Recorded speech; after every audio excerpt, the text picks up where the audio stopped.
desejo meu, só em ti. Teu estatuto é a minha canção,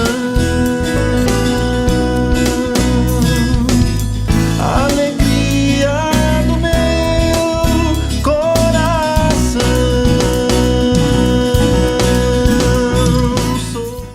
Ele me mandou lançar as redes, e o que eu tenho feito para obedecer? Ele me mandou lançar as redes, e o que eu tenho... Quando na dor, na tentação, quero em tuas mãos agarrar, para que não venha me desviar.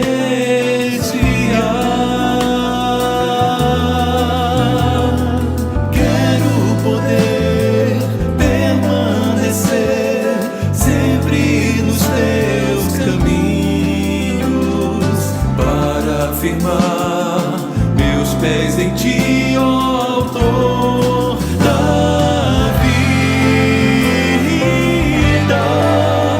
meu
lançar as redes, e o que eu tenho feito para obedecer?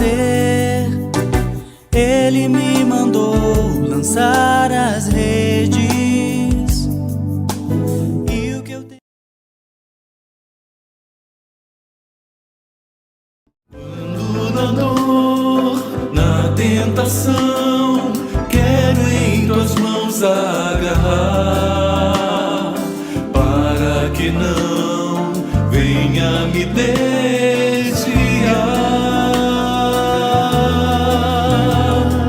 Quero poder permanecer sempre nos teus caminhos, para firmar meus pés em ti, ó Autor da vida, meu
lançar as redes, e o que eu tenho feito para obedecer. Ele me mandou lançar as redes, e o que eu tenho. Quando na dor, na tentação, quero em tuas mãos agarrar, para que não venha me desviar.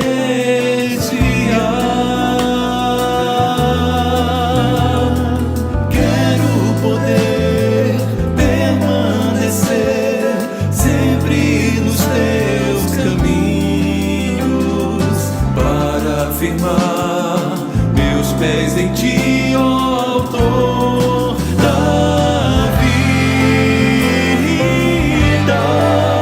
meu. Bom dia, irmãos. Graça e paz do Senhor Jesus, amém? Vamos louvar o Senhor nessa manhã, vamos adorá-lo nesse tempo de celebração comunitária. Vamos unir os nossos corações, unir nossas vozes para glorificar ao nosso Deus nessa manhã, amém? Que alegria poder receber cada um dos irmãos, ver tanta gente boa, não é? E em tudo isso o Senhor seja glorificado nesse privilégio que temos de poder nos encontrar. Então vamos ficar de pé nesse momento e vamos começar louvando ao Senhor com esse cântico que não pode faltar no mês de dezembro, né? Parece que no mês de dezembro a gente canta ele com um pouco melhor, né? Fala sobre Jesus, menciona o Natal, né? Nas estrelas vejo a sua mão, no vento ouço a sua voz.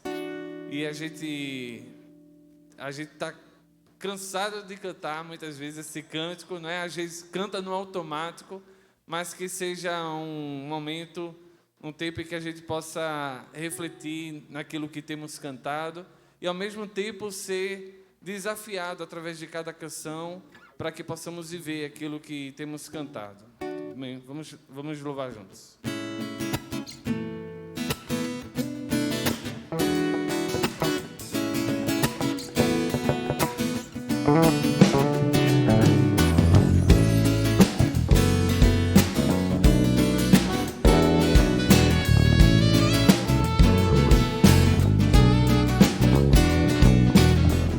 Nas estrelas vejo a sua mão e no vento ouço a sua voz.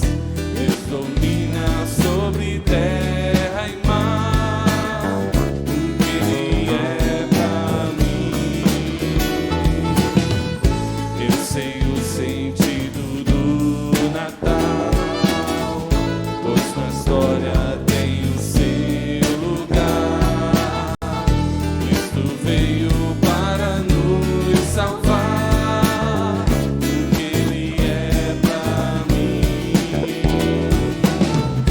É que um dia seu amor senti, sua imensa graça recebi. Descobri então que Deus não vive longe lá no céu, sem se importar comigo, mas agora ao meu lado está.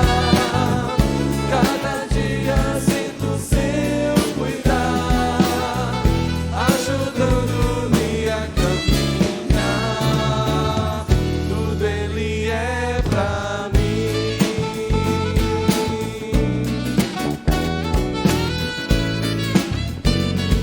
Vamos ouvir as irmãs cantando, as mulheres.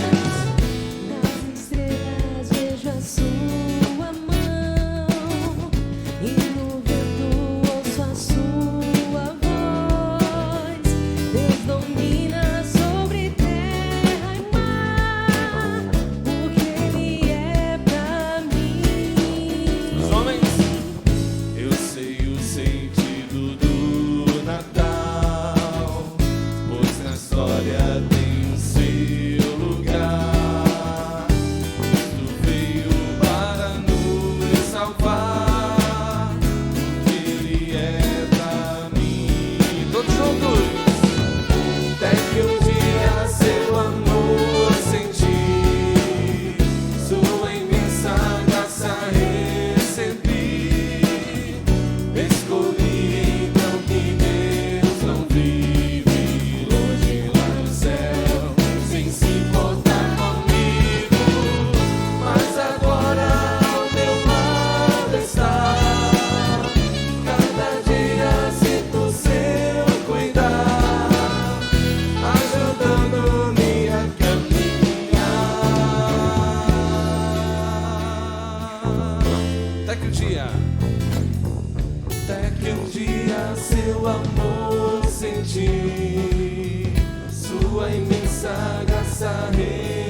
Senhor nos chama para caminharmos com Ele lado a lado.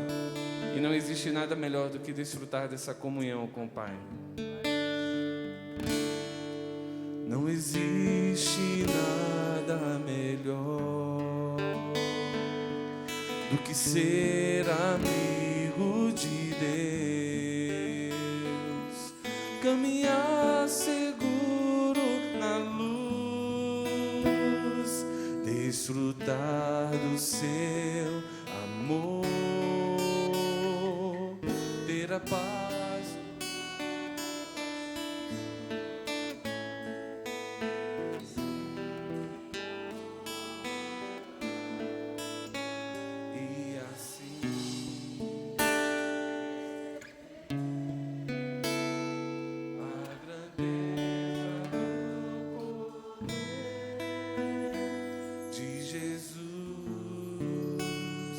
Meu bom pastor,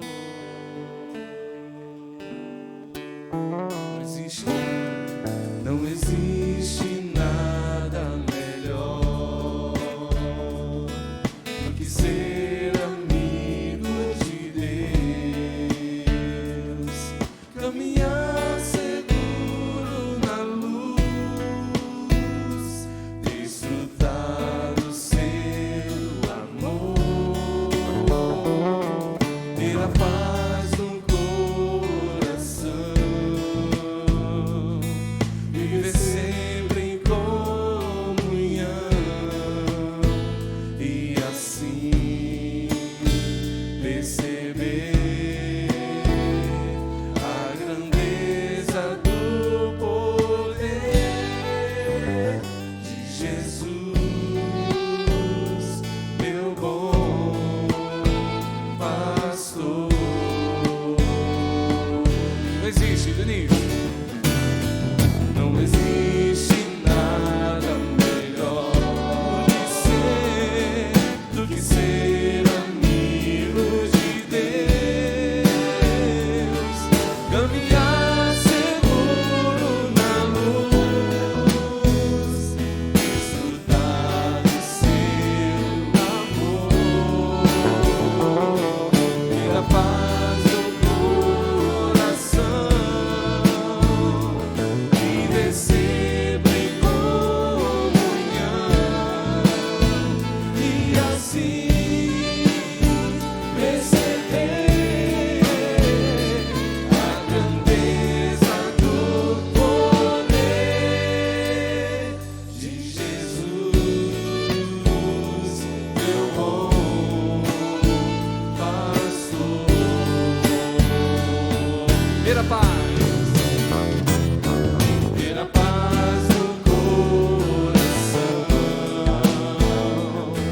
viver sempre em comunhão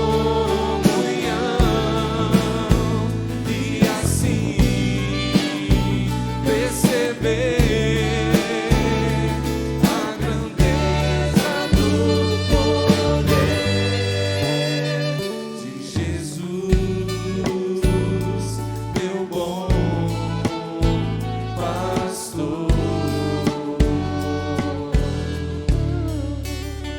de Jesus, meu bom pastor, de Jesus, meu bom pastor.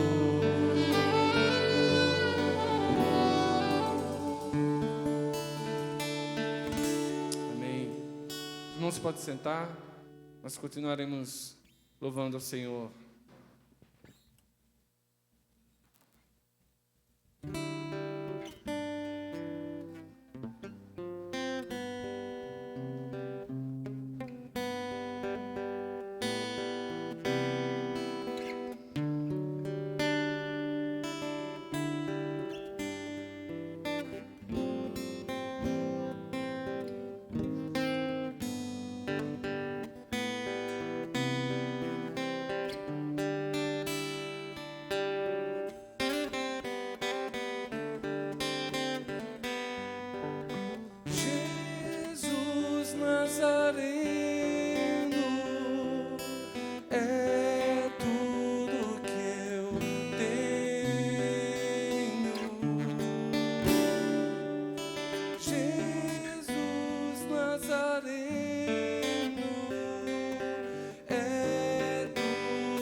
tesouro não é daqui. Jesus é minha alegria e nunca vai partir. Não tenho ouro nem prata, a maior riqueza é conhecer a Deus. Quando criei em Jesus, um dia o bem que estava morto renasceu.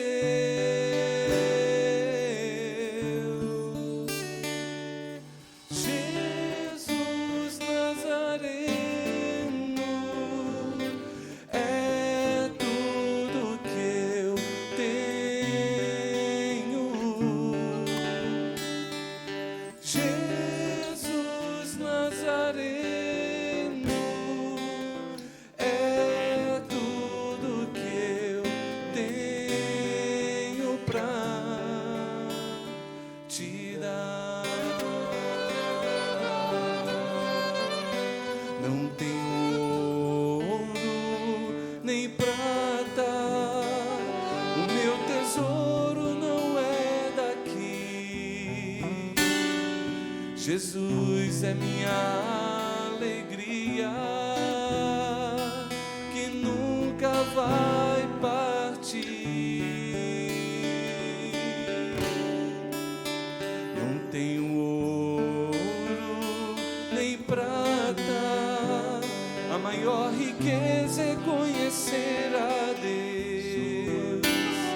Quando criei em Jesus, um dia o bem que estava morto renasceu.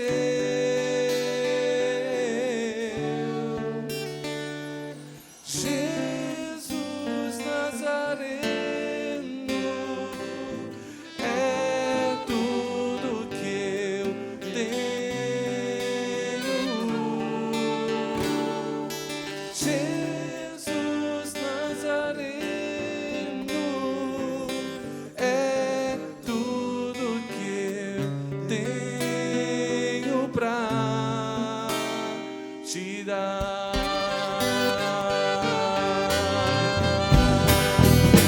Ele é tudo que eu tenho. Ele é tudo que eu tenho.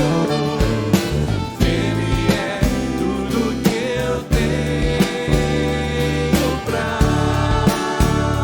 te dar. Mas palmas, vamos lá. Ele é tudo que eu tenho. Ele é tudo que eu tenho. Ele é tudo que eu tenho pra te dar. Tony.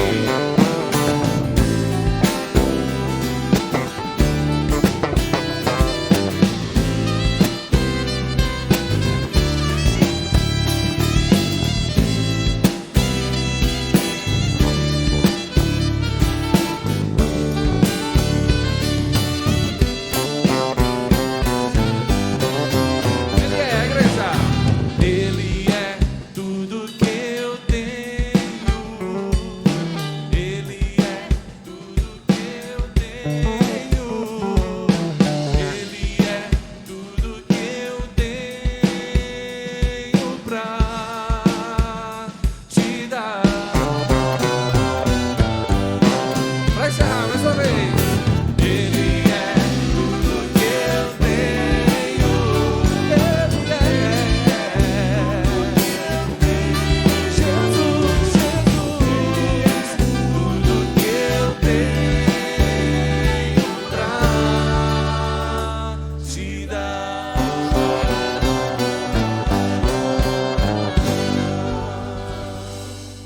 Aleluia, aleluia. Vamos orar nesse momento, vamos agradecer a Deus por esse tempo precioso de louvor, de comunhão, de adoração. Obrigado, Senhor, por essa manhã. Obrigado, Senhor Deus, pela Tua graça derramada sobre nós, pela Tua misericórdia derramada sobre nós. Obrigado, Senhor, porque podemos cantar louvores a Ti, Senhor, através de Jesus, através do Seu feito na cruz, ó Deus, nós temos acesso a Ti. Nós te pedimos, Pai, que o Senhor nos torne mais semelhantes a Ti na nossa caminhada, andando contigo, Senhor Deus, para que as pessoas vejam o Senhor em nós, vejam Jesus através de nós, através da nossa forma de viver, para que nós possamos, ó Deus, levar algo para as pessoas, algo que possa abençoar as vidas que nos cercam, algo que possa edificar aos que nos ouvem, e nós sabemos que tudo isso só pode vir do Senhor, porque toda boa dádiva, todo dom perfeito vem do Pai das luzes. Nós reconhecemos que toda virtude que porventura possa vir de nós, possa fluir através de nós, vem do Senhor. Por isso nós queremos, ó Deus, caminhar contigo e oferecer, Senhor Deus, às pessoas nada mais do que Jesus, nada mais do que uma vida com o Senhor, uma vida contigo, Senhor Deus, através da nossa caminhada, da nossa própria forma de viver. Nos abençoa, continua nos abençoando aqui nessa manhã, continua falando aos nossos corações, continua edificando e fortalecendo a Tua igreja, no nome de Jesus, amém.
Esse encontro de celebração ao nome do Senhor. Hoje, como segundo domingo de dezembro, nós celebramos o Dia da Bíblia, né? No calendário do nosso país. Eu não sei, inclusive, quantos outros calendários é celebrado o Dia da Bíblia no segundo domingo, mas no Brasil, né, dedicado esse dia a gente louvar ao Senhor pela Bíblia impressa que nós temos em mãos, né, hoje amplamente difundida, vendida, e que no passado, a ver aquele pequeno vídeo ali, que foi feito pela Sociedade Bíblica, juntamente com a editora Ultimato, nos mostra uma pequena linha do tempo das imensas dificuldades que havia de se ter uma Bíblia como nós temos hoje.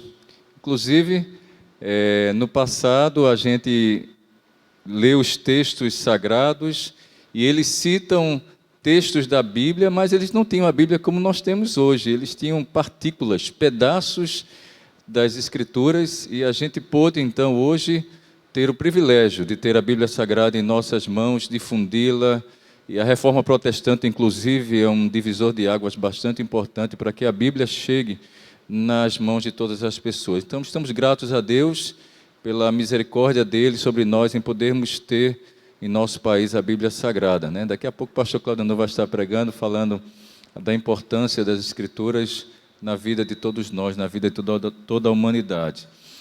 O segundo vídeo que vocês viram é do trabalho lá no nosso campo em Pesqueira, com o pastor Mário. Todos os sábados, irmãos, pela manhã, o projeto Esperança tem trabalhado com uma número grande de crianças. Ali vocês viram um pedaço, mas eles trabalham com um número grande de crianças pregando o Evangelho, falando da salvação de Cristo, falando da cidadania também àquelas crianças, todo sábado. Ontem foi o encerramento desse trabalho, né? Às sextas-feiras, o pastor Mário tem feito um sopão para os moradores próximos carentes, lá do bairro de Caixa d'Água. E isso tudo é feito, irmãos, com a ajuda, com a oração, com a generosidade de muitas pessoas e também a sua generosidade.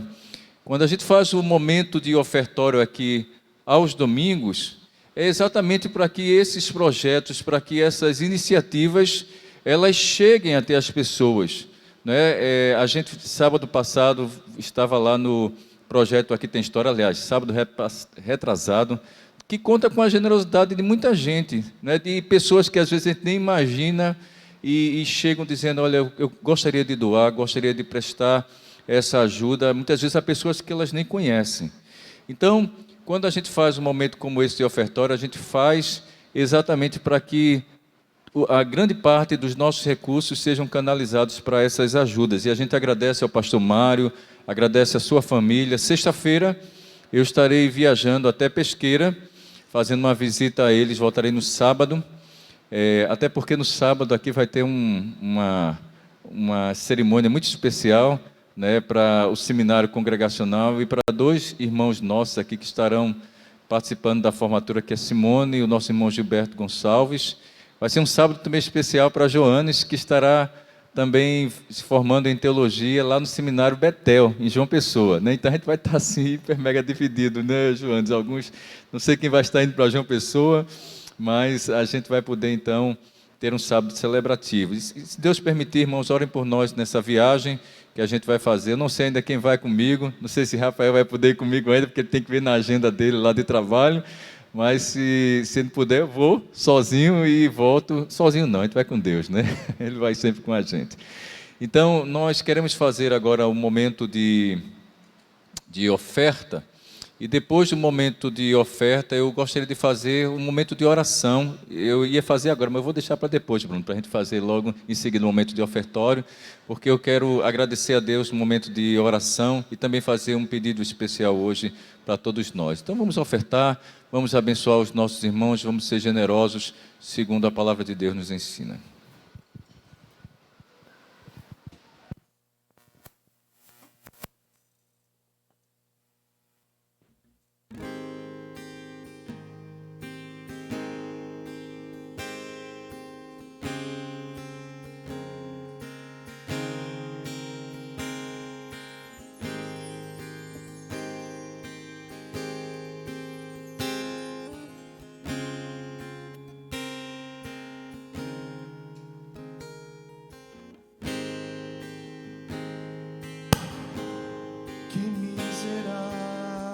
homem que sou, que me tornei,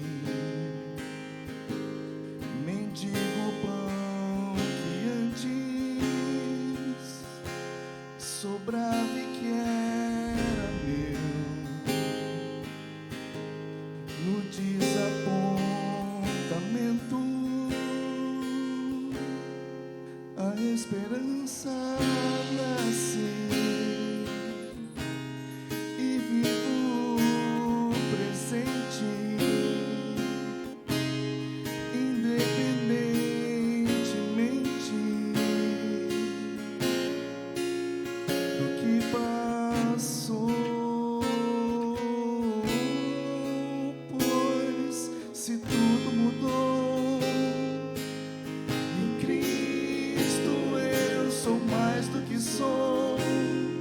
Pra trás eu deixo o homem que fui e as casas que eu construí longe de ti. Se tudo mudou, eu abro as velas da embarcação na esperança que pela manhã avistarei o porto onde te encontrarei, o porto onde te encontrarei. Como um refugiado, deixando seu país, fugindo pela noite, sem conseguir dormir, confiando na promessa que o pranto toma a noite, mas logo vem o dia e gritos de alegria ecoarão. Pois se tudo mudou em Cristo, eu sou mais do que sou. Pra trás eu deixo o homem que fui e as casas que eu construí longe de ti. Se tudo mudou, eu abro as velas da embarcação na esperança que pela manhã avistarei o porto onde te encontrarei, o porto onde te encontrarei. Se a chuva me alcançar e o barco revirar e eu acorde em terra firme lá.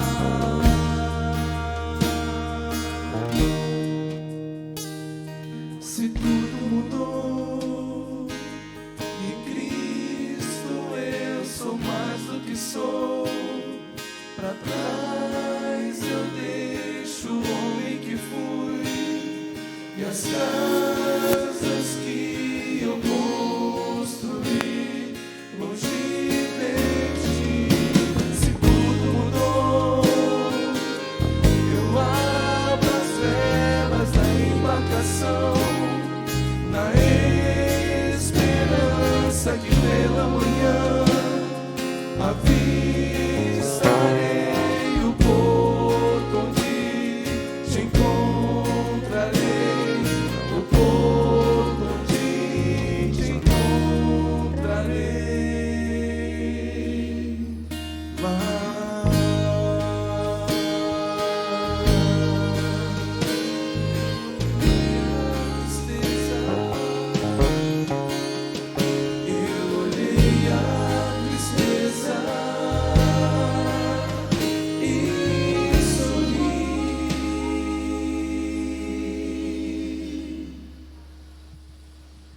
Oremos, irmãos e irmãs.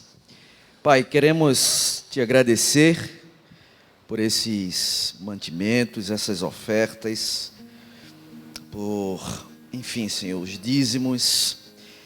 E queremos rogar, Senhor, cada vez mais, para que a nossa vida seja não 10%, mas seja 100% entregue a Ti. Isso aqui, Senhor, é apenas um símbolo que representa a nossa entrega, a entrega do nosso coração. Invariavelmente, Senhor, incircunstancialmente. Que as pessoas que o Senhor levantou administre bem esses recursos para a expansão do Teu reino, Senhor. Para o crescimento dos Teus discípulos e a disseminação do Teu Evangelho. Rogamos assim no nome de Jesus. Amém.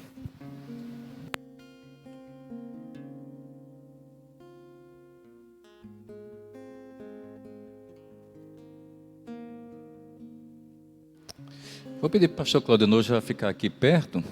Nós vamos ter o momento da pregação, mas antes, irmãos, todos os domingos, durante esse ano de 2021, nós separamos um tempo para estarmos orando juntos aqui em comunidade. Os irmãos que recebem o seu informativo de oração pelo WhatsApp, vai perceber que nós temos uma lista extensa de pedidos. E eu peço que você dedicasse um tempo do seu dia para orar pelos enfermos, para orar pelos missionários. Hoje, de maneira muito especial, eu gostaria que nós orássemos nesse instante pela nossa Regilene, que estará saindo de férias na próxima quarta-feira. Teremos o estudo, eu estarei dando o estudo, que é o encerramento do estudo de João, na próxima quarta, pelo Google Meet. Mas hoje a Regilene não pôde estar aqui, porque a Regilene não estava se sentindo bem de saúde. E eu gostaria de orar pela nossa irmã Regilene e orar também pela professora Joyce, que a gente dedicasse esse tempo, pela nossa querida Joyce. Temos aí uma lista de missionários, como Neidinha, pastor Márcio e tantos outros que estão inclusos, Carla e pastor Mário, como a gente já falou aqui, que a gente ora semanalmente por eles. A gente tem um outro bloco que a gente ora pelos enfermos da nossa igreja, por amigos, né, por pessoas que estão precisando, como a gente orou todo esse ano pela Gleide. Cadê a Gleide? Está aqui, está ali, ó, tá vendo? Gleide está aí em plena recuperação. E tantos outros irmãos. Gleide é irmã da nossa Márcia Raquel, né? Teve alguém que me falou que não sabia disso, Márcia. Eu disse, agora você sabe, né? Então, é uma bênção. E outros irmãos que precisam. Mas há um irmão que já há algum tempo, que a gente, tanto na lista física, como na lista agora virtual, que a gente tem orado sempre. As irmãs da quarta-feira têm orado durante algum tempo. A nossa irmã Maria do Carmo pediu para a gente fazer uma visita a ele. Eu acho que já faz uns 2 ou 3 anos daquela visita, mais ou menos. Não lembro agora, mas 3 anos. E naquela tarde da visita, nós marcamos ali no estacionamento do Bom Preço do Arruda. E quem foi conosco de saudosa memória foi a nossa irmã Aminaci. Inclusive pregou bastante lá para o Everton. E o Everton, que está na nossa lista, está ali sentado naquela cadeira de roda. Mas para Everton estar sentado nessa cadeira de roda já é um imenso milagre da parte do Senhor. Um imenso milagre. Quando nós fomos ali, ele estava bem triste naturalmente, né, por tudo que tinha acontecido. E as expectativas dos médicos eram muito ruins para que Everton, a expectativa era que ele não se levantasse da cama. E aí, para o nosso Deus não há impossíveis, não há nada que Ele não possa fazer. E Ele faz. E Everton está sentado ali na cadeira e veio hoje nos visitar aqui, nos dando o privilégio de estar com a gente. Eu queria que no final dessa celebração, todos vocês pudessem ir lá, dar pelo menos um murrinho, né? Hoje a gente está no período do murrinho. Se Ele deixar dar um abraço, né? Mas obrigado, Everton, por ter vindo hoje estar aqui com a gente. A prova viva, irmãos, que Deus utiliza quem Ele quer, como Ele quer. E Deus é o nosso Deus de poder e de milagre, de amor e de graça. E ali está a prova viva disso. O Everton está conosco hoje. Então, Gostaríamos de orar nesse instante. Vamos ficar em pé. Eu queria chamar o pastor Claudio Andor para a gente orar por ele também. Vou aproveitar aqui, pastor. Me permita. Pai querido, obrigado, Senhor, pela Tua presença e pela Tua boa mão sobre nós. Para quem iremos nós, Senhor, se só Tu tens palavras de vida? Tudo é por causa do Senhor. E sendo assim, Senhor, nós oramos a Ti, que é o dono de todas as coisas, é o Rei do universo. Por isso que a gente ora, venha a nós o Teu reino, seja feita a Tua vontade.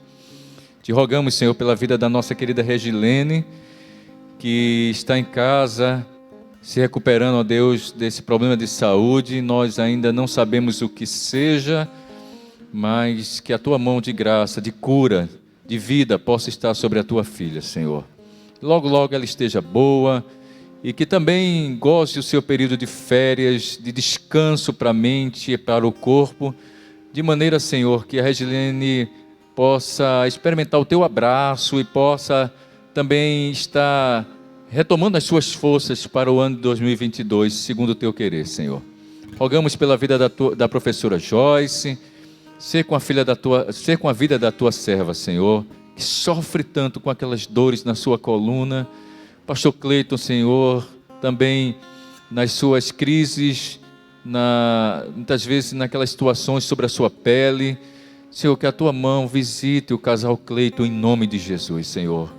Faz o que a gente não pode fazer, só Tu podes fazer. E Te colocamos todos os missionários, Senhor, da nossa igreja, que estão aqui na lista. O Senhor conhece cada uma das necessidades deles, como da Tua filha Tatiane, que essa semana nós conversamos.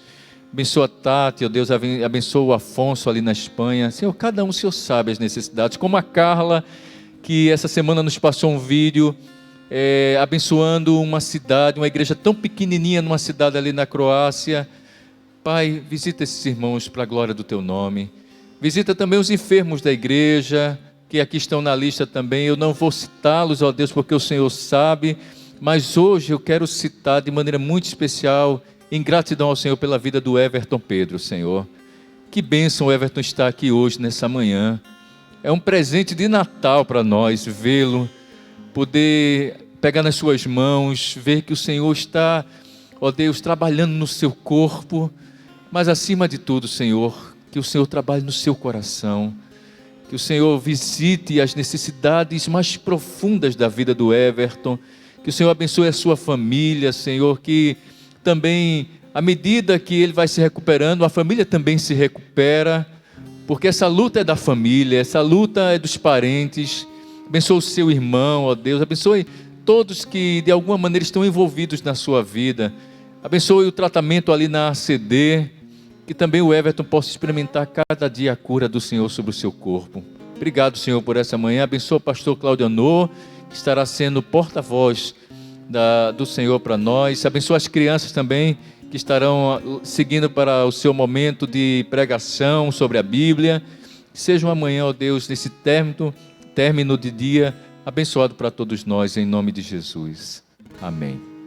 Podem se assentar, pastor Claudio Andor. As crianças também poderão seguir a professora Luciene, que estará pregando para elas nesse instante.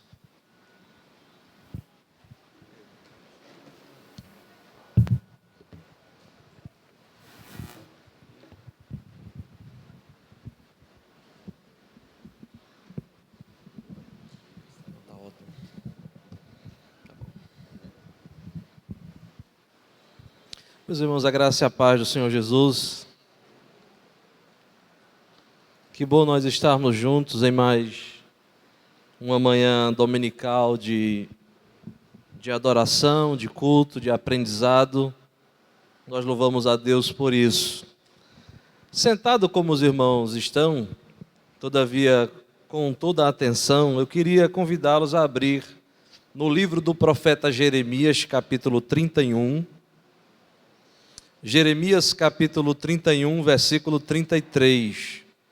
Como já foi adiantado, nós hoje estamos celebrando o segundo domingo do mês de dezembro, que tem sido devotado à lembrança, à gratidão, pelo fato de termos as Escrituras Sagradas, termos a Bíblia Sagrada de modo que nós podemos, num dia como hoje, lembrar, falar um pouco, refletir um pouco sobre as Escrituras. Para tanto, eu escolhi esse versículo apenas para fundamentar e certamente citarei outros no decorrer, mas esse é um versículo bastante especial. Jeremias capítulo 31, versículo 33 diz o seguinte: porque esta é a aliança que firmarei com a casa de Israel depois daqueles dias, diz o Senhor. Na mente lhes imprimirei as minhas leis, também no coração lhes inscreverei. Eu serei o seu Deus e eles serão o meu povo. Eu vou fazer questão de ler essa última parte. E se os irmãos quiserem me acompanhar, façamos isso juntos. Na mente lhes imprimirei as minhas leis, também no coração lhes inscreverei. Forte agora. Eu serei o seu Deus e eles serão o meu povo. Amém, meus queridos. Meus irmãos, quando a gente fala ou quando a gente se propõe a falar das Escrituras Sagradas, a falar da Bíblia Sagrada, é claro que nós estamos diante de um universo bem vasto. Há muito o que ser dito, há muito o que ser pensado, há muito o que ser refletido. E considerando que nós hoje estamos em 2021, nós temos uma longa história, como resumidamente foi mostrado, alguns pontos na história bastante importantes para nós. A chegada da Bíblia, a Bíblia traduzida para o nosso idioma pátrio, a publicidade das Escrituras, a liberdade que temos de, numa manhã como essa, não sermos molestados por nos debruçarmos sobre a Bíblia. Há muita história que nós poderíamos recuperar. Há alguns momentos na história especificamente, onde a Bíblia esteve em debate. Alguns debates, inclusive, ferrenhos. Eu poderia mencionar, como já fora dito aqui, a Reforma Protestante. A Reforma Protestante, no século XVI, tinha como núcleo das discussões da Reforma propriamente dita a redescoberta das Escrituras. Havia um movimento chamado movimento ad fontes, ou seja, o desejo de ir às fontes, e nessa busca se recuperou as Escrituras, compilando, inclusive, no seu texto, na sua língua original, que era o grego, a sua publicidade por meio da invenção da imprensa no século XV. Então a Bíblia começou a ser popularizada, chegar à mão dos simples e não apenas restrita ao clero. E com isso houve sim debates ferrenhos sobre como a igreja deveria se orientar, como a igreja deveria ser regida, qual seja a melhor interpretação da Bíblia. Então, no século XVI, a Bíblia esteve em debate, e infelizmente a gente também precisa dizer, nem sempre um debate pacífico, nem sempre um debate dialogal, muitas vezes implicou em morte, em sangue derramado. Um outro momento na história que nós somos herdeiros dele, é o que ocorreu no século XVIII. E século XVII e século XVIII, por advento do movimento chamado de Iluminismo. Então, se por um lado a Bíblia, depois da Reforma Protestante, ganhou um lugar de destaque por meio das confissões, dos textos bíblicos que se reuniam para provar alguma tese doutrinária, por outra via a sociedade estava caminhando para um outro lugar. Um lugar de questionamento da própria Bíblia, um lugar que suspeitava da própria Escritura. E aí surge um outro movimento chamado movimento dos fundamentos, numa universidade americana chamada Universidade de Princeton. Lá se surgiu esse movimento em defesa da Bíblia, de onde nasce um outro movimento daí, que é o fundamentalismo.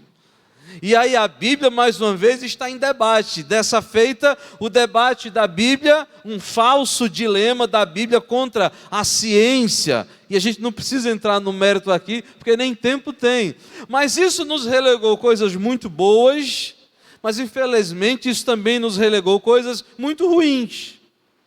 E mais recentemente, na era chamada de pós-moderna, nós temos um debate sobre a Bíblia, cuja discussão é se ela é ou não relevante para a espiritualidade, ou como ela é usada. Muita gente usa a Bíblia como um amuleto, salpicar um texto das Escrituras, mas será que a Bíblia tem essa relevância? E há todo um questionamento. Por isso que é muito difícil, quando a gente pensa em refletir sobre as Escrituras, se nós iremos falar dentro desses lugares históricos, seja da Reforma Protestante, com a bandeira do sola Escritura, seja com o movimento fundamentalista, fazendo defesas às vezes desnecessárias sobre a luta contra a ciência. Por isso que hoje pela manhã, eu não queria necessariamente olhar para esses momentos da história. Eu queria fazer um recuo um pouco mais longo. E eu queria pensar qual seja, ou qual era, a perspectiva dos cristãos primitivos sobre as Escrituras. Como é que o primeiro século olhou para a Bíblia? Como é que os primeiros cristãos abordaram as Escrituras? É claro que isso não significa desprezar toda a história. Há muita coisa boa que nos relegou os nossos irmãos durante o decurso da história. Mas a gente não pode perder de vista essa perspectiva dos primeiros cristãos sobre as Escrituras.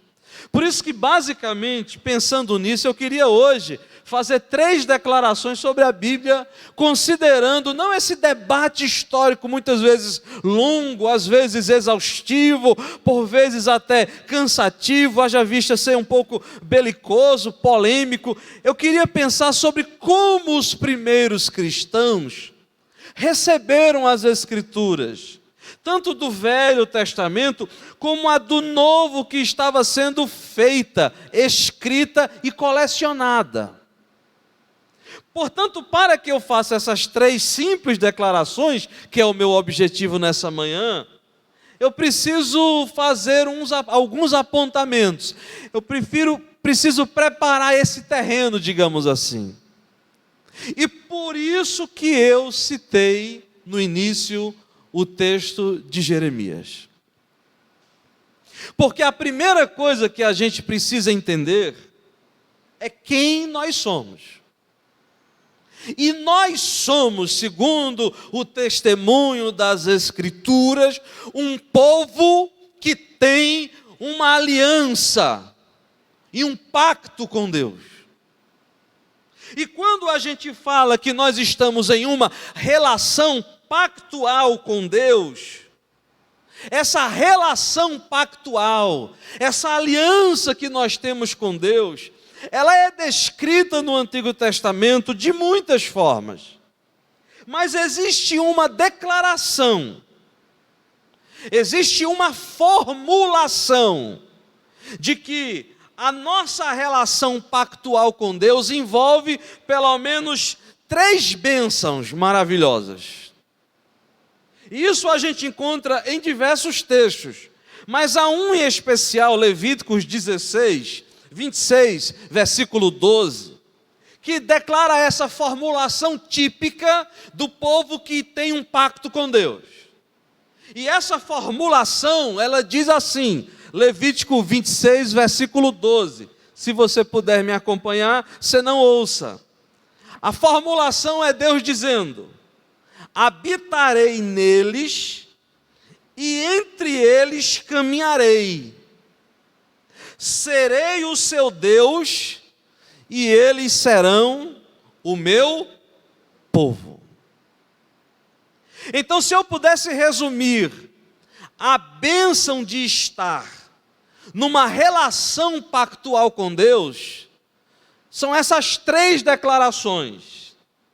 Deus dizendo: eu serei o seu Deus.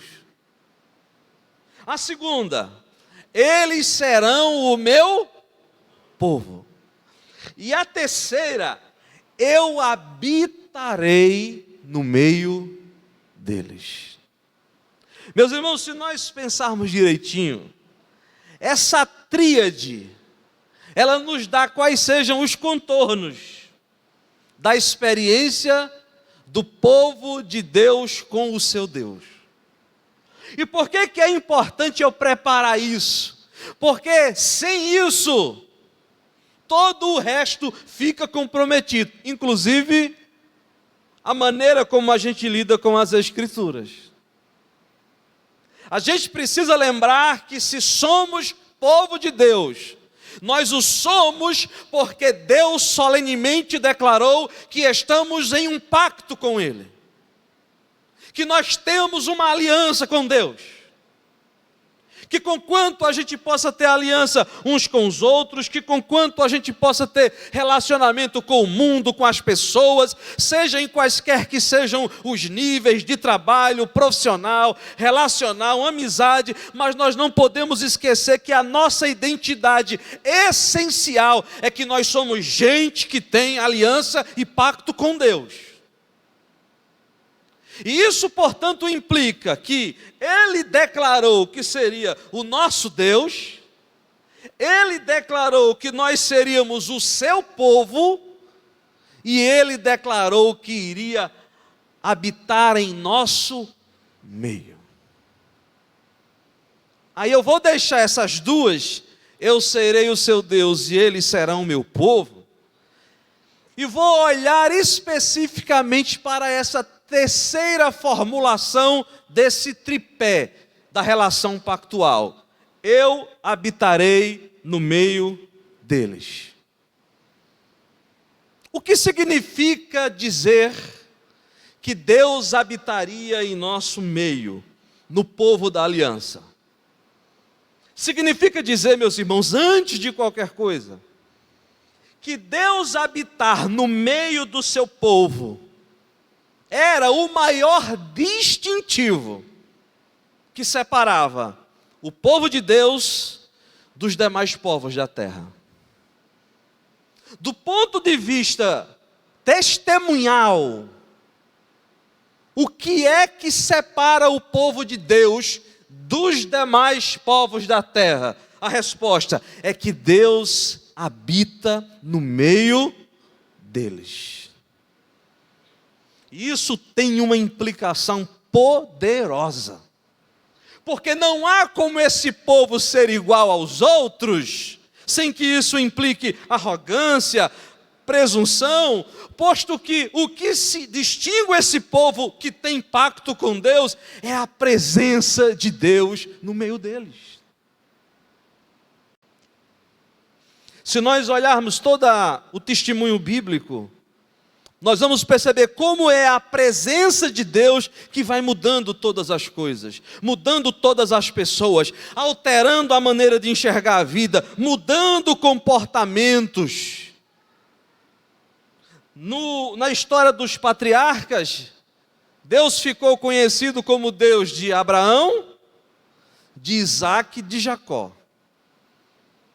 Era um tempo que não tinha templo. Era um tempo que não tinha um lugar específico de culto. Mas Deus habitava no meio deles. Havia manifestações, teofanias, visões, sonhos. Deus os visitava, Deus andava com eles. Ora, Abraão se tornou o amigo de Deus. É a presença de Deus que faz diferença. Mas é exatamente quando o povo de Deus está sob o jugo egípcio, é exatamente quando o povo é solapado pela escravidão, que Deus então chama Moisés e disse: agora vai ser diferente. Agora eu vou libertar esse povo que é meu, e do qual deles eu sou Deus, e a gente agora vai andar junto de um modo mais intenso. E a ordem é: diz a Faraó que deixa meu povo ir para o deserto cultuar ao Deus de Abraão, de Isaac e de Jacó. Você sabe toda essa história do Êxodo. Mas o ponto que eu quero destacar é que no meio da peregrinação do deserto, há um momento que Deus diz: eu agora vou revelar a esse meu povo a minha lei. E o momento em que Deus entrega a tábua das leis a Moisés, foi um momento onde a presença de Deus se revelou num monte. Um monte que fumegava com trovões, com relâmpagos, ao ponto que ninguém nem ousava elevar os seus olhos, posto que tocar no monte inadvertidamente poderia causar a morte, posto que a Shekinah de Deus, porque Deus estava presente no meio do seu povo.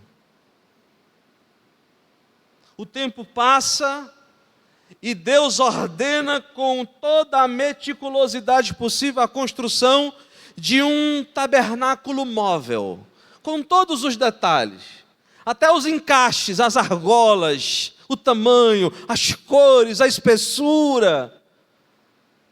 E quando o primeiro tabernáculo foi feito, conforme Moisés recebera de Deus as instruções, se diz que a glória de Deus encheu o tabernáculo. Portanto, o povo que andava com o seu Deus agora podia dizer: o nosso Deus anda conosco, Ele está ali, ó. A gente pode experimentar Ele ali, ó, naquele tabernáculo. É ali que existe um lugar chamado o Santo dos Santos, onde estava a Arca da Aliança, a vara da amendoeira de Arão, as tábuas da lei, os pães da proposição. Era ali que a glória de Deus se revela. É ali, Deus está ali, Deus habita no meio do seu povo. É por isso que a ideia de santidade é a ideia de separação. Esse povo é distinto, esse povo é separado, porque Deus está no meio desse povo. A gente sabe bem essa história. E a gente sabe de que material a gente é feito também. E como esse povo, apesar da presença de Deus, muitas vezes transgrediu, virou as costas, desobedeceu. Diz que quem libertou do Egito foi um bezerro de ouro. Moisés sai chateado. Moisés quebra as tábuas da lei. Olha, é um negócio sério. Porque é gente como a gente. Mas Deus está trabalhando. E se a gente der um pulo na história, vai chegar um momento que o tabernáculo se fixa numa cidade chamada Siló, na época do profeta Samuel. E que é naquele momento que começa a surgir um novo capítulo na história desse povo de Deus, que é o capítulo de uma nação. Nação com um rei. E onde tem rei, tem palácio. Mas como o rei do povo de Deus teria um palácio, se o lugar do encontro com Deus era um tabernáculo? Davi disse: eu vou construir um templo para o Senhor. Ele não construiu. As mãos de Davi eram sujas de sangue. Mas Deus disse: bem tentaste em teu coração em construir um templo para mim. Não vai ser você, mas vai ser seu filho. E ele vai construir um templo e eu habitarei com o meu povo. Salomão constrói o templo. E é nesse lugar do templo que muitas vezes a Shekinah, a glória, a presença de Deus se fez presente. É muito importante que a gente tenha a noção de que o nosso templo aqui, ainda que nos lembre o templo do lugar do encontro com Deus, não é a mesma coisa. Pelas razões de que nós estamos vivendo em um momento superior, e eu vou dizer daqui a pouco. Mas naquele momento o templo era sim a porta, a janela entre as dimensões terrenas e celestiais. Deus decidiu que era no templo que Ele iria se apresentar ao seu povo. E Ele fez isso muitas vezes. Ou você não lembra quantas vezes a Bíblia nos fala de que o templo do Senhor se encheu da glória do Senhor? Isaías viu isso. Mesmo em momentos de caos na nação, quando o rei Uzias estava destronado, Isaías foi ao templo e disse que a fumaça encheu o templo. E ele teve uma visão de que esse templo terreno, de alguma maneira, espelhava o trono celestial, de onde os serafins diziam: Santo, Santo, Santo é o Senhor dos Exércitos. Mas o povo continua rebelde. E o efeito da rebeldia do povo é que Deus disse: olha, esse povo, pela sua rebeldia, será levado cativo. E ser levado cativo não tinha como pior implicação apenas perder sua casa, ficar longe dos seus irmãos e ir para uma terra distante. A principal implicação do cativeiro é não ter o lugar do encontro do Deus que disse: eu habitarei no meio deles. É por isso que Jeremias é o profeta deste tempo, do chamado cativeiro babilônico, que é o profeta da lamentação. E a principal lamentação é: o povo de Deus não poderá mais dizer que Deus habita no meio deles, porque o templo foi destruído. Por isso que as orações de Daniel na Babilônia eram apontando para onde? Para o templo de Jerusalém. Uma das coisas lindas, e eu sei que eu preciso focar aqui para não fugir, mas eu vou me lembrando, é que, por exemplo, o profeta Ezequiel traz uma revelação estonteante, né? Na revelação de Ezequiel, que é um livro difícil de ler, porque é um livro apocalíptico, né? Deus está dizendo ao povo o seguinte: ó, vocês não estão em Jerusalém, mas vocês nem sabem, mas em Babilônia eu continuo com vocês. Por isso que a revelação de Ezequiel não é o trono de Deus parado, é uma carruagem de fogo se movendo, como que dizendo: ainda que vocês estejam distantes, eu estou no meio de vocês. Mas é naquele instante que Jeremias, então, por revelação, faz essa promessa. E a promessa era a renovação da aliança, e esse é o ponto que eu quero destacar, que é o texto que eu li.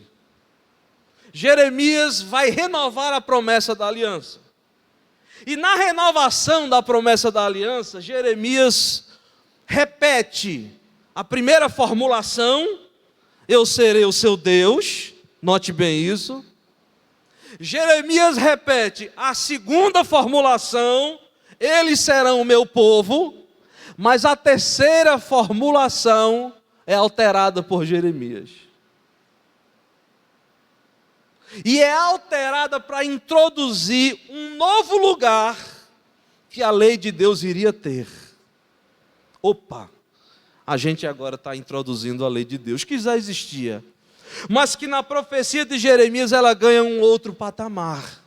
Posto que Jeremias 31, 33 diz como é que Deus iria habitar no meio do seu povo, ainda que sem templo. Porque esta é a aliança de Jeremias, como boca de Deus, que eu firmarei com a casa de Israel depois daqueles dias, diz o Senhor. Eu habitarei neles e entre eles, sabe como? Porque eu irei imprimir as minhas leis na mente deles. É por isso que os judeus usam aquele objetozinho que tem um nomezinho que agora eu não lembro, que é um texto do Shema: ouve Israel, nosso Deus é o único Senhor, na testa, e amarra. Porque Jeremias está dizendo: sabe como é que eu vou habitar no meio deles? Não é mais a partir de um lugar físico, mas é na mente deles que eu vou escrever minha lei, e mais, é no coração deles que eu vou riscá-la.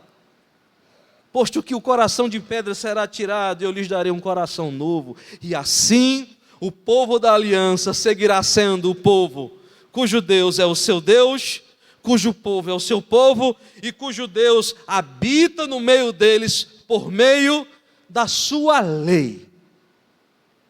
Por isso que quando o povo de Israel volta do cativeiro babilônico para Jerusalém, ainda que o templo tenha sido reconstruído, escute bem isso, irmãos, esse chamado segundo templo nunca foi como o primeiro templo, porque não há nenhuma descrição, nem Esdras, nem Neemias, nenhuma, de que a glória de Deus tenha entrado naquele templo como foi nos dias outrora. Por isso que os judeus do segundo templo tinham essa ideia de que o templo foi reconstruído, mas Deus não voltou a habitar no templo. Eles tinham essa ideia, ainda que seja a casa do Senhor. E aí, portanto, a Torá, a lei, ela ganha um outro patamar na experiência do povo de Deus quando eles voltam do exílio. E sabe o que é que começa a se espalhar? As chamadas sinagogas. A gente já começa a chegar nos dias de Jesus. As sinagogas é o lugar do estudo da Torá, da lei de Deus, porque é por meio da lei que Deus habita com o seu povo. Nesse momento, muitos partidos religiosos surgem em Israel, também disputando a melhor interpretação. Mas há um ensinamento rabínico do primeiro século, nos dias de Jesus, que diz assim, escute, a Shekinah de Deus estará presente quando 2 ou 3 se reúnam para estudar a Torá. É uma expressão de um rabino daqueles dias. Isso lembra você alguma coisa?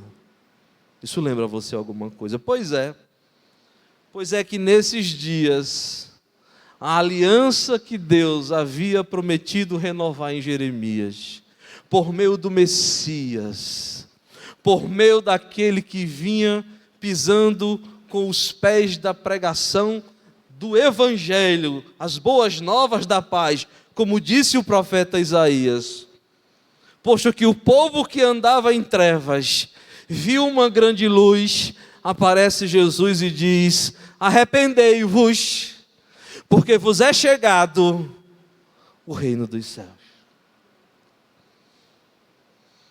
Assim sendo, em Jesus, o Deus que prometeu que habitaria no meio do seu povo, em Jesus, ele chega de carne e osso. Ele se encarna. Por isso que agora Jesus, naquele capítulo de Mateus 18, ainda que tenha relação com todo o cuidado disciplinar no meio da igreja, na congregação, é nesse contexto que Jesus diz, pois onde estiverem 2 ou 3 reunidos, não é mais na Torá, reunidos em meu nome, eu estarei no meio deles. Os evangelhos, meus irmãos, portanto, os 4 evangelhos, nos mostra como Deus cumpre as promessas da chegada do reino de Deus para inaugurar uma nova era. São exatamente os evangelistas, Mateus, Marcos, Lucas e João, que vão nos dizer, todas as promessas de Deus se cumprem em Jesus.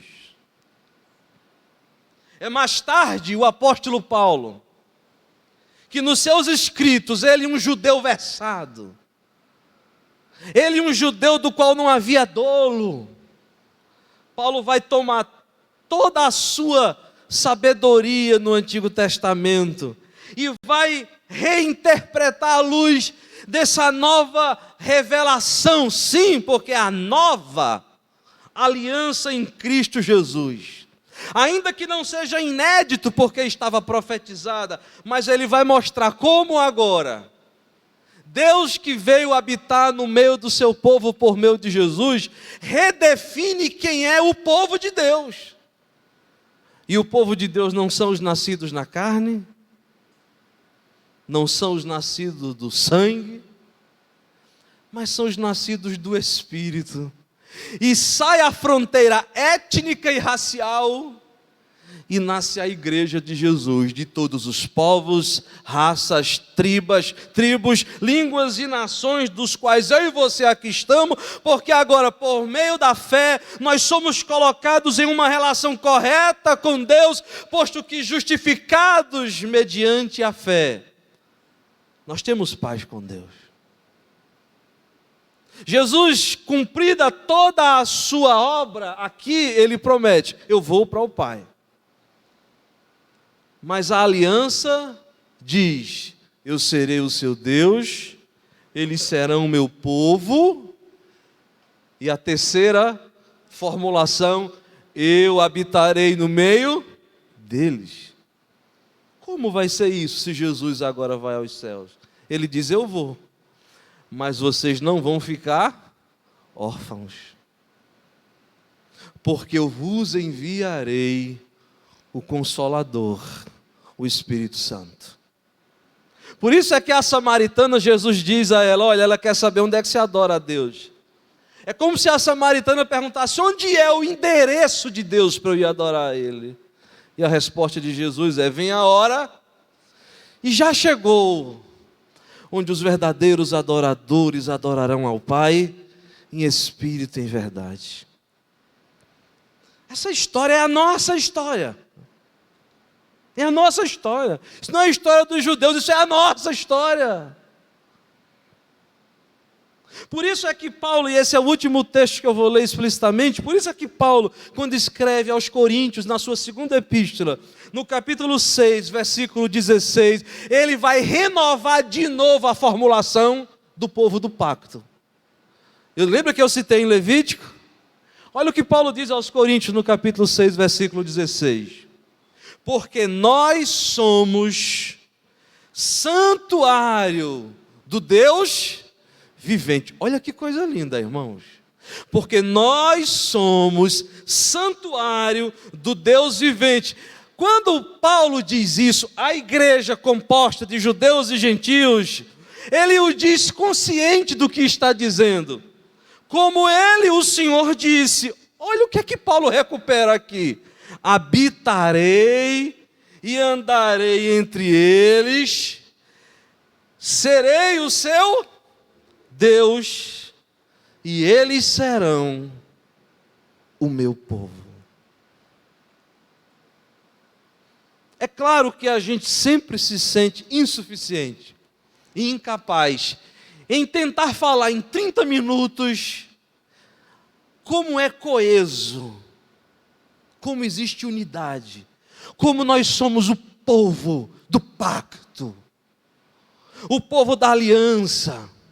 Assim sendo, Deus habita em nós, e o Espírito Santo habita em nós. E aí os primeiros cristãos olhavam para o Antigo Testamento como uma revelação que Deus havia dado. Uma revelação que tem uma função instrumental, mediativa, de ensinar o povo, de ajudar o povo a entender, a melhor viver com o Deus que habita com eles. Quando os primeiros livros do Novo Testamento foram sendo escritos com essa mesma finalidade, para ensinar o povo, para mostrar ao povo como se deve andar com Deus que habita entre eles. Quando Paulo escreveu as suas epístolas às igrejas, seja Romanos, Colossenses, Gálatas, Filipenses, aos Efésios, ele escreveu para ensinar o povo, que é o povo de Deus, cujo Deus é o seu povo, como andar, como viver com o Deus que habita entre eles. Por que eu estou lhe dizendo tudo isso? Porque nós não podemos esquecer quem somos. Porque se a gente perde de vista que Ele é o nosso Deus, que nós somos o seu povo, e que Ele agora, por meio do seu Espírito, habita-nos e anda com o seu povo, se a gente esquece disso, qualquer paixão pela Bíblia pode ficar perigosa. Porque a gente tem gente que briga por causa da Bíblia, mas se esqueceu de quem é o seu Deus.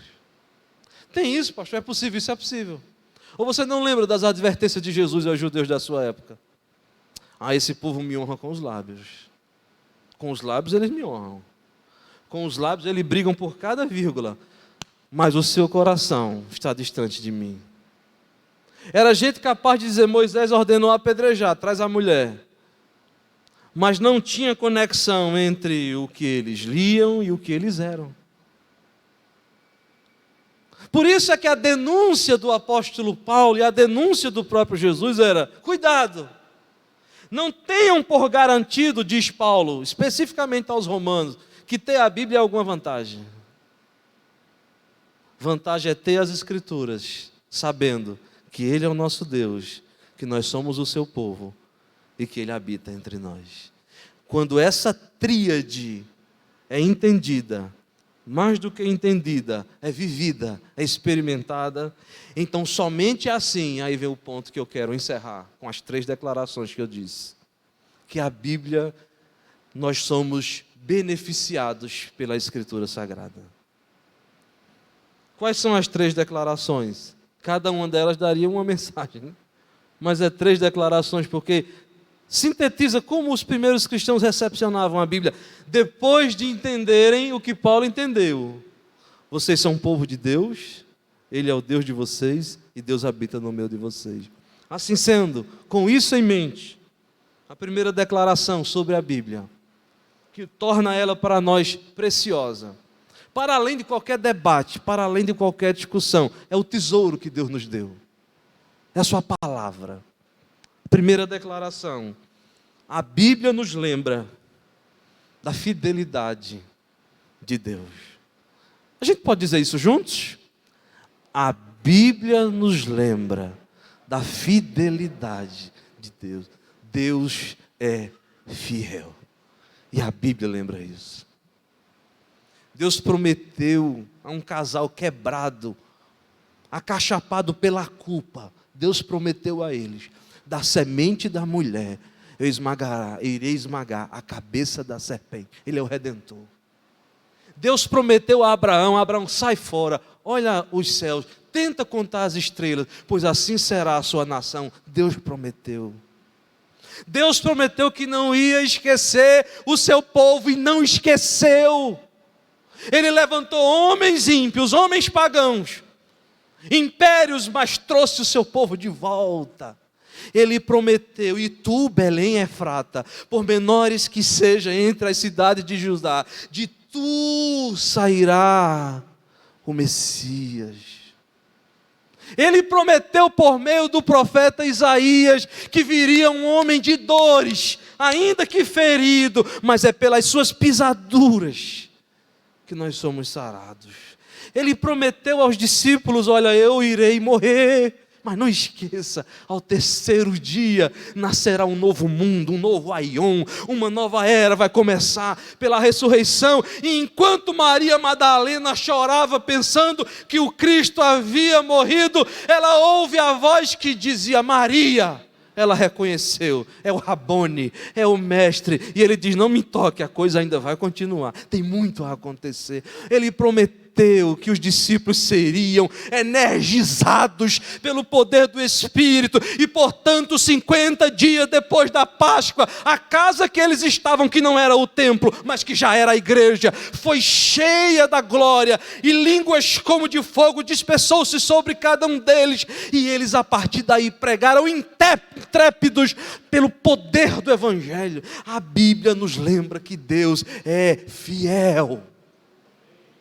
Eu não quero brigar sobre a Bíblia, eu quero olhar para a Bíblia e dizer assim: Deus é fiel, eu preciso confiar nele. Deus é fiel, ele nunca falhou. Deus é fiel. Quando eu digo eu não quero brigar pela Bíblia, não quer dizer que às vezes a gente não tenha que defender. Judas diz: é preciso defender a verdade, sim, claro. Mas eu não posso perder de vista o benefício na minha experiência com Deus. Deus é fiel, irmão, Deus é fiel. 2020, 2021, o pastor Nelson dizia ontem na reunião do jovem, parece que é um ano só, né? De tanta coisa, tanta dificuldade, mas aqui estamos nós, terminando 2021, e vamos terminar para a glória de Deus, dizendo: Deus é fiel. Se Ele quiser que a gente vá até 2030, Deus é fiel. Se Ele quiser nos levar amanhã, Deus é fiel. Uma vez um pastor disse isso, e disse assim à igreja: essa pode ser a última mensagem que você está ouvindo. Aí o irmão disse: ei, pastor, diga isso não, o senhor não vai morrer não. Aí ele disse: não, mas pode ser você. Deus é fiel. Deus é fiel se nos deixar, Deus é fiel se nos levar, Deus é fiel nas dores, Deus é fiel nas alegrias. A gente precisa cantar assim: Deus é fiel. Segunda declaração, para a gente encerrar, são 3. E essa minha é muito cara. É que a Bíblia nos fala da unidade do povo do pacto. A Bíblia nos fala da unidade do povo da aliança. Meus irmãos, essa foi a grande batalha do apóstolo Paulo. Toda vez que eu leio Paulo, eu sinto um homem que está escrevendo suando. Eu leio Paulo dizendo assim: minha gente, caiu o muro da separação. Aos Gálatas havia uma disputa. Os judeus dizendo: olha, para ser cristão de verdade tem que fazer o que Moisés falou, tem que se circuncidar. E Paulo é uma luta, tem o concílio em Jerusalém, e ele vai mostrando, ele vai costurando, ele vai criando a teologia. Paulo é o criador da teologia cristã, ele vai desenvolvendo o argumento. Portanto, as suas cartas são pedras preciosas, cuja linha principal é: Deus uniu dois povos em um. Portanto, a Bíblia lembra da nossa unidade. A Bíblia lembra que nós somos chamados para ser um só povo, de uma só fé, de um só batismo. Ou como isso é difícil, meus irmãos. Não é difícil isso? É difícil. É muito difícil. Há tantas divisões, às vezes pequenas, que podias tolerar, mas há tanto cavalo de batalha. A gente se esquece que essa era a luta de Paulo. Meus irmãos, tende por exemplo o Senhor Jesus. Ou Pedro dizendo: lembra, nós agora é que somos a nação santa, o sacerdócio real. A Bíblia nos fala de que nós somos o povo de Deus, único, o único povo de Deus. A Bíblia não nos chama para a gente virar fiscal dos outros, não. A Bíblia nos chama para a gente lutar pelas verdades, pelos fundamentos que uma vez por todas nos foi entregue, dos quais não há como demover uma vírgula, um tio da lei. Mas a Bíblia não nos manda lutar pelos nossos caprichos, pelas nossas preferências, pelas nossas predileções. Como a disputa, né, da igreja, que eu já falei acho que uma vez aqui, dos irmãos brigando para saber se colocava flores naturais ou flores artificiais. E a briga foi: é flores vivas para um Deus vivo ou não? A Bíblia nos lembra que nós somos o povo. Eu sou o seu Deus, eles serão o meu povo, eu habitarei no meio deles. E por último, a última declaração, e com ela eu encerro, é que a Bíblia nos lembra do nosso futuro. Vamos dizer juntos? A Bíblia nos lembra do nosso futuro. Essa é uma história que não acabou ainda. É por isso que o livro de Atos dos Apóstolos tem esse tom. Termina abruptamente. Termina faltando um último capítulo. Faltando o último fechamento. Porque é uma história que tem seu prosseguimento. Por isso que o livro do Apocalipse, então, é o vislumbre. É a janela eterna que se abre. Para dizer assim: essa história vai ter um desfecho. Porque esse Deus, que é o seu Deus, e esse povo, que é o seu povo, um dia estarão tão entrelaçados na Nova Jerusalém. Um dia estarão inseparáveis. Porque hoje a gente já tem o Espírito Santo em nós. Mas a gente está num mundo cheio de distrações, não é verdade, irmãos? Distrações. Quantas vezes você diz assim: olha, a partir de 1º de janeiro de 2022, não tem quem me segure. Todo dia eu vou ler a Bíblia. 3 capítulos por dia. Orar, naquela hora, pode vir Satanás, que tu vai ver que eu ganho. Meu Deus, a gente escuta tanto isso, né? É cheio de distrações, a gente se perde aqui, a gente muda o foco, a gente dá ênfase em coisas desnecessárias. Mas vai chegar uma hora quando o que é mortal se revestirá da imortalidade, e o que é corruptível da incorruptibilidade. E o Apocalipse diz: então o Cordeiro habitará com o seu povo.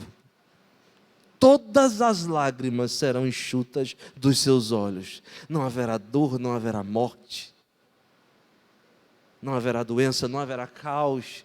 Não haverá necessidade de luz do sol, porque o Cordeiro é o seu farol. É a sua lâmpada. A gente vai andar com Deus. Como Enoque que andou com Deus. E depois disso, eu volto mais para casa nunca, meu Deus. Eu fico mais estou aqui. E a gente vai andar com Deus de um modo tão especial, porque é o povo de Deus, na nova criação de Deus. A Bíblia nos lembra do nosso futuro. Se você chegou aqui acachapado por alguma angústia, por alguma incerteza, eu queria que a sua fé fosse reanimada. A Bíblia lembra qual seja o nosso futuro. E o nosso futuro é a plenificação da nossa aliança. Eu serei o seu Deus. Eles serão o meu povo. E eu habitarei no meio deles. Até que esse futuro ganhe concreção real, plena, a gente continua andando com Deus pelo Espírito que nos foi dado. Lutando todo dia contra as nossas pulsões interiores, nossas pulsões da carne, mas a gente vai dizendo todo dia: eu sei que eu sou povo de Deus, e eu sei que esse Deus é meu, e eu sei que esse Deus habita com o seu povo. Vamos ficar em pé, meus irmãos. Eu queria que nessa oração você agradecesse ao Senhor. Agradeça, porque nós temos a Bíblia, porque Deus habita conosco, porque Deus está conosco. E que privilégio é nós termos essa base, esse fundamento. Nós sabermos que nós somos o povo da aliança, o povo do pacto, o povo que anda com o seu Deus. Pai, obrigado, Senhor. Nós te damos graça nessa manhã, porque nossas palavras são insuficientes, porque nós não temos o vocabulário adequado para falar de coisas tão maravilhosas, de coisas tão especiais, porque nós nos sentimos plenamente insuficientes, mas nós temos a certeza de que Tu estás conosco, de que nessa manhã dominical o Teu Espírito está conosco, e nos fala, e nos comunica por intermédio da Tua palavra, que por meio da regeneração, o Senhor escreveu em nosso coração, de forma que nunca mais vai sair a Tua lei, a Tua vontade, e que em Cristo Jesus, o Verbo, a palavra que se fez carne, nós entregamos todas as nossas angústias, preocupações, na certeza que pela fé nós somos justificados, e assim sendo, temos paz com Deus. Ao Senhor graça, ao Senhor louvor, por tudo quanto o Senhor é e tem feito por todos nós. Amém e amém.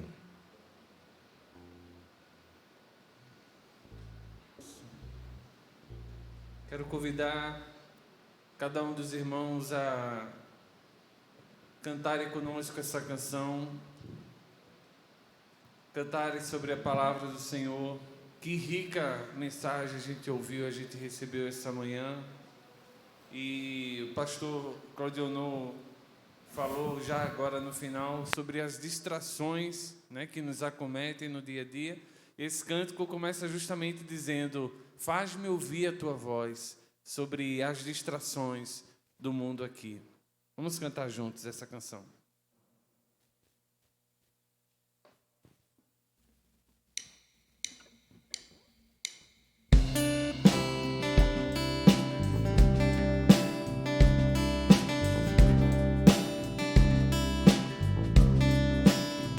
Faz-me ouvir tua voz, mais que todas as vozes, sobre a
passar.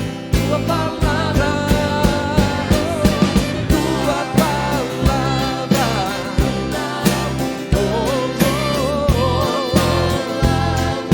nunca falhará. Terra e céu irão passar, tua palavra permanecerá.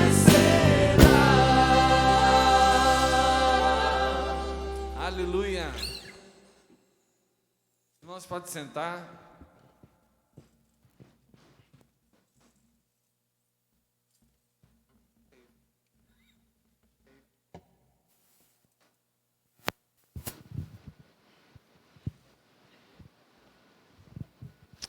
Irmãos, nós estamos chegando ao final dessa celebração, animados, renovados. Você foi abençoado nessa manhã? Eu fui. Nessa manhã não, já nessa tarde já agora, né? A gente está terminando, irmãos, a nossa celebração apenas relembrando algumas coisas importantes. Amanhã nós teremos a nossa última segunda super, presta atenção, última segunda super no formato conversa, né? Pela internet, porque de amanhã a 8 dias, qual é a data de amanhã, 8 dias? Dia 20 de dezembro, a gente vai ter a última segunda aqui presencialmente. Vamos ter uma celebração de música, louvor, pregação da palavra presencialmente. Amanhã, o tema sobre a palavra de Deus continuará sendo falado. Simone estará recebendo aqui no seu momento conversa o nosso querido Lucas Araújo. Ele trabalha na Sociedade Bíblica do Brasil. E eu vou fazer aqui dar uma dica, porque eu sei que tem gente que tem preguiça, às vezes, de ligar o YouTube para assistir e participar da segunda super. Mas amanhã, eu soube, né, Simone? Dizem as línguas por aí, que amanhã a gente vai ter uma Bíblia de sorteio especial num projeto chamado Celebrando a Recuperação, junto com a Sociedade Bíblica. E você gosta de sorteio? Eu acho que... Não, Wagner não pode participar. Wagner está... Irmãos, todo sorteio que tem nessa igreja, Wagner ganha. Eu acho que só tem o nome dele nos papéis, alguma coisa assim. Ontem a gente estava na praia. Bel foi sortear o quê, Bel? Ontem lá? Eita, está desligado. Um brinde, não foi? Irmãos, é de fone a iPhone, a brinde, a chocolate, o que for, ele ganha. Impressionante. Então, eu não sei se é ele ou é Flavinha que entrou na vida dele. É você, Flavinha? Não, né? Tem nada a ver com isso, né? Muito bem. Então, Wagner proibido amanhã, viu? Estou brincando. Então, todos podem participar amanhã às 19h30. Olha só, quarta-feira, como eu já falei aqui, a gente vai ter o estudo da palavra pelo Google Meet. Participa no Google Meet quem manda um WhatsApp para o número da igreja, que a gente manda o link de volta. Então, a gente vai estar se encontrando, conversando sobre o Evangelho de João, tá certo? E no próximo domingo, aliás, deixa eu falar só uma coisa. Eu falei aqui da formatura do seminário, do próximo sábado. Infelizmente, a gente não vai poder receber pessoas que não receberam o convite diretamente dos formandos. Por quê, irmão? São 18 formandos, cada um com seus convidados. Tem o pessoal das igrejas, dos pastores, tem o pessoal da diretoria do seminário, tem uma série de pessoas e nós estaremos com um número assim limitado de participação aqui. Mas você poderá participar da formatura, porque será transmitido pelo canal do YouTube da UISB. Tá certo? Eu vou ver se a gente consegue até fazer o link antes, Igor. Na sexta-feira, a gente consegue com o pessoal lá, para a gente já enviar pelo WhatsApp, para os irmãos da igreja participarem do momento celebrativo de formatura da Simone, do Gilberto Gonçalves e tantos outros irmãos que estarão aqui recebendo a formação ministerial no próximo sábado. E domingo estaremos de volta, então, na nossa celebração dominical, já falando um pouco de Natal e nos encontrando aqui, tá bom? Nós vamos fazer um momento de oração final, também agradecendo pelos aniversariantes. Venha cá. Eu queria, Dani, tem alguma coisa aqui que a gente vai orar, né, de maneira especial, além do Everton Pedro, que a gente vai dar aquele abraço no final, agradecidos. Venha cá, Dani, por favor.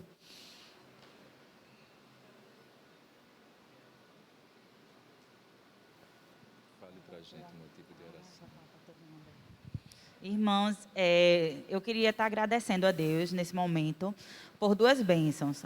A primeira, nossa igreja orou pela minha prima Elizabeth, pela gestação dela e graças a Deus essa semana o Francisco nasceu, ele está bem, Elizabeth também está bem. E o segundo motivo de gratidão é que essa semana também minha irmã apresentou a tese dela de conclusão de curso, foi aprovada. É fisioterapeuta agora, por formação, graças a Deus, e estamos muito felizes. E aí eu queria que a gente, nesse momento, orasse agradecendo também. Convidei ela para que ela viesse aqui essa manhã, para que juntos orássemos em gratidão por sua vida e por tudo que o Senhor tem feito no nosso meio. Ela vem. Vem embora, menina, ficar aqui comigo. Vem, Gabriela, sobe aqui. Vamos orar por Ludmila, que fez aniversário. Liana, que fez aniversário essa semana. Ludmila não, Liana, né? Quarta-feira passada, vem cá, ela não está com a gente hoje, mas Martins vai representar o avô. Vamos ficar de pé, irmãos. Vamos orar também por Karina, que dia 14 faz aniversário essa semana. Não sei se mais alguém aqui faz aniversário. É Clarice, é? Olha, estão denunciando aqui. Você vem, Clarice, está aqui com a gente também. Vai fazer aniversário. Eu acabei de lembrar que tem alguns nomes que não estão na nossa lista da igreja. Não esqueça, manda um WhatsApp lá com o seu aniversário para a gente botar na lista e orar aqui. Sempre é de muita validade. Deus abençoe Everton, viu? Deus abençoe sua família. Está aí a sua irmã, não é isso? Fala teu nome que eu esqueci. Carol, a sua mãe. Fernanda. Rejane, vocês estão melhor. O Rejane, né? Coisa boa, coisa boa. Muito obrigado, gente. Obrigado mesmo. Vamos orar então. Oi? A escola de oração amanhã, muito bem, Claudionor. Escola de oração amanhã tem, né? Meio-dia, conecte no canal da ISCP, Escola de Oração. Ah, desculpa, canal da Segunda Super, é verdade, irmão, porque já os neurônios já estão queimados, né? Final de ano já fica assim. Vamos orar então, agradecidos. Obrigado, pastor Claudionor, novamente hoje, uma mensagem que edificou o nosso coração. Obrigado, Senhor, mais uma vez pela Tua presença nesse lugar, Tua presença prometida desde sempre. Deus Emanuel, Deus conosco, Deus que tabernaculou, que montou a Sua tenda em nosso meio e nunca mais se afastará de nós. Apesar de às vezes a gente querer e às vezes até se afastar, mas até mesmo nas piores crises espirituais da alma, na noite escura da alma, o Senhor se faz presente. Essa promessa o Senhor cumprirá desde sempre. A Tua palavra, que nos aponta para o Teu Filho, que é a palavra de Deus, o Verbo de Deus, nos revela isso. Então, nós louvamos o Teu nome e a Tua palavra que nos trouxe aqui Gabriela, nos trouxe aqui, ó Deus, Clarice, nos trouxe Liana, representada aqui por Martins, pessoas que estão aqui em cima agradecendo a Deus por coisas tão especiais na vida. A Gabriela pela conclusão de curso, obrigado, Senhor, pela sua vida. Em oração pelos aniversariantes, pela Clarice, que completa mais um ano de vida essa semana, pela Liana, que completou, Deus, uma criança tão amável, tão maravilhosa. Deus abençoe a Liana, Pai, e sua família. Também a vida da nossa irmã Karina. Ó Deus, que essas irmãs e irmãos que estão aqui agradecidos possam sentir o abraço do Senhor. E nós erguemos a voz dizendo, obrigado, Senhor. Obrigado pela vida do Everton Pedro aqui conosco hoje. Obrigado, ó Deus, porque a Tua palavra nos garante que se a gente ora, o Senhor ouve. O Senhor ouve, o Senhor está, o Senhor atende segundo a Tua vontade. E cumpriu-se a Tua vontade em que o Everton Pedro continuasse a sua vida, apesar de toda dificuldade para a sua saúde, mas o Senhor ainda quer algo especial com o Everton, e que a Tua mão o guie sempre, a sua família, os seus parentes, e também visita os nossos queridos que sofrem nessa hora, visita as famílias tão pobres, num país de tanta gente com fome. Visita as pessoas que estão nas ruas da nossa cidade, inúmeras, muitas vezes sem rosto para nós, sem nomes, mas o Senhor conhece cada uma delas. E através da gente que é luz do mundo, sal da terra, o Senhor pode sim chegar a elas e a gente vai ser o abraço de Jesus, a palavra de Jesus para elas. Então, Pai, nos dá uma semana em paz e livra-nos do mal. porque teu é o reino, o poder e a glória para todos sempre. E que a graça do nosso Senhor e Salvador Jesus Cristo, o amor de Deus, o nosso Pai, que a consolação do Espírito do Senhor esteja sobre todos nós, irmãos, sobre todo o povo de Deus espalhado por toda a terra, desde agora e para sempre. Amém. Amém. Um abraço, um bom almoço.